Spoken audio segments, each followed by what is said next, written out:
Is it still too late as a 12th grader to give the SAT? How comfortable are you with math and English? Not so much with math, but the English is fine. What are we on? We are in the beginning of September, the next test is October, November, December. I think you can swing it, my dear. Are you ready to stay awake an extra 2 hours every day? You can make it happen. Yes? I have a curiosity out of the universities here. Who allow applications in spring 2017? Who allow applications in fall 2017? A lot of our schools have later deadlines. We may tell you a deadline, but sometimes we will allow applications after that deadline. So always talk to admissions counselors about that deadline, because sometimes we might be a little lenient and allow you to still apply. So always ask about that priority application deadline. Great. I just wanted to say as well that a lot of us will have our application deadline at a certain date. However, you can still submit test scores much later and still qualify for scholarship consideration and things like that. For instance, we have a scholarship deadline of December 15th. However, as long as you complete your Common App by then, and then maybe turn in a new SAT score or your first SAT score in January or Feb or March, you can still qualify for those scholarships that are automatic. But not all of us actually require the SAT. Keep that in mind as well.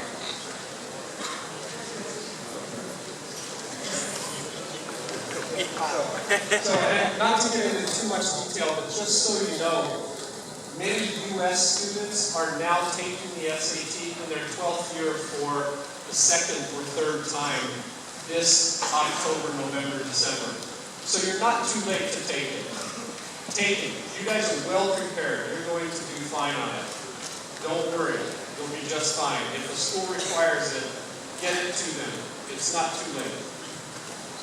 Awesome. So we have some real expertise here, and you can bring more questions, because you'll get a perspective which I cannot give you. You'll get it directly from admissions. So that's something that's very unique. Yes. Yes, sir. I would like to ask that what is valued the most to get a scholarship? Is it only merit-based, or does the colleges look for anything else other than merit?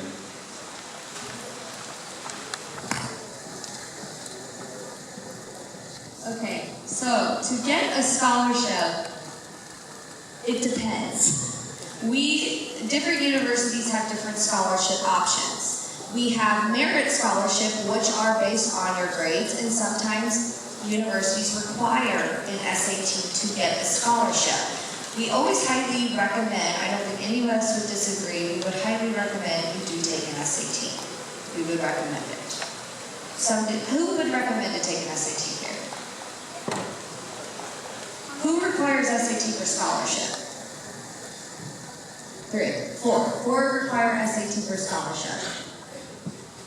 When we're looking to give students scholarships, we're looking for different factors. We're looking for leadership ability. We're looking for community service. We're looking for extracurricular activities. We are looking for students who are going to bring something unique to our campus, and who are willing to make the investment into our university and into their education, who's going to bring not just in the classroom, but outside of the classroom too. Those are the students who succeed in U.S. higher education, and those are the students we want represented at our universities.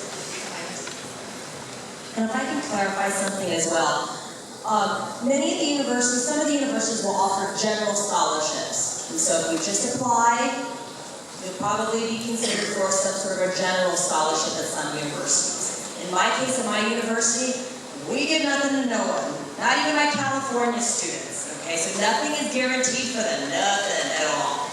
Everyone has to apply for a scholarship at my university, even my California students. That would mean that you all have equal opportunity. But you'll want to ask the question at each of the different schools, is it a general scholarship that I'll be considered for, or is it subject-based scholarships, or maybe it is a talent-based scholarship? I've got $30,000 to give away for somebody in plant science. Y'all in plant science can talk to me, I got money for you. But it's very specific. So many of our universities might have those sorts of scholarships. So you might want to say, I am going to be such major, what opportunities might I have? Okay, that's for the general traditional colleges. Like for school like us, there will be a specialization on talent, on creative. So especially like us, we are basically a film school. So if you want to become a acting major, if you're taking an acting major, obvious like that, the scholarship that we will look for, giving you is based on talent. I want to look at your monologue. You show me two monologue, contrast monologue that you did, and you do the best of it, and you perform. And then I will evaluate. We know that some of them I don't have the experience, but it doesn't matter. We look beyond what you can do, and that's what we did. So if you want to become a filmmaker, you want to become a screenwriter, you want to be a screenwriter, show me a story, show me a script. You want to be a filmmaker, show me clips that you did, that you have done, or you have worked with the school, or you work with your friend, you do it with your friend, you do video, and then or anything that in that sense that can show us that we look at that, and based on that, we'll be able to give you a talent-based grant scholarship. Okay, yes, what's your question? Yes, can I take a question from you? He's been raising his hands. Yes. Yeah, go ahead, shout out your question.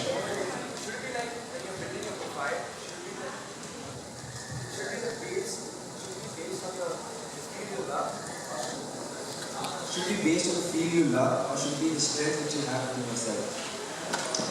Yes. So when you are working on building a profile, should it be based on the field that you should you build your profile in areas or in the field that you love, or should be the strength that you have in yourself? Should be the strength there. so is there a contradiction between the strengths that you have and the field that you love? Yeah, go ahead. I would say for admissions representatives for ourselves, they should be the same thing. What you're good at and what you love should be the same thing. Not all the time, but at least close by. I think I'm getting a sense that the people are torn between, well, I'm really, really good at this, but I love that. It's okay to have that uncertainty, like Ganesh was saying, being undeclared and uncertain is okay. That's what universities help you discover. There's an academic sense to our mission, but a big part of our mission as universities of higher education is to allow you to explore and allow you to define yourself on your own terms, where you can balance your interests and talents together. But I would just say, in order to build your profile, like your application, is just be truthful. Who are you? What are you good at? The essay. Who are you? What are you good at? Or write your essay as though, tell us something that you didn't put down in your application. Because then we'll read through all of it, whatever we're all looking for, whatever we need, we'll pick through. Yes, your question. The boys are racing ahead, 4-2 now. For acting, on what basis do you give scholarship? Like auditioning, what kind of audition? Can I have your name? Ranveer Singh Sanwal. Ranveer, wonderful question. Can I request you to take that question to Kitty's table, because it's very specific to a major and I want this discussion to be more generic. So brilliant question, and I'll encourage you, Ranveer, to take it to the table. Thank you. By the way, so that you know why this round of applause, Ranveer Singh is one of our very famous actors as well in India. Yes. Excuse me. Yes. All the universities over here spoke mostly about science and research. As a commerce student, what scope do we have? All the universities here spoke mostly about science and research. I tell you, if you open this booklet and look at the last page, you pretty much can study anything at these universities. Many of them are large, comprehensive with 200 plus majors. So anything, and they're really strong programs from psychology and journalism and communication to business and marketing and finance and entrepreneurship and a whole bunch of other majors that you could pursue. So I'd encourage you to explore this booklet and also go around, get some materials. You'll find that there's a lot of different possibilities for you. Yes. Yes, the question here. And then we come to you at the back there. Yes. After this. Okay, these are last two questions, then you can take it to the university tables. 10th graders, get ready with your sheets. You can tear those out and hand it over to one of the student volunteers on your way out with your question and the sheets. Richard sir is also around, so any 2 or 3 student volunteers you can give it.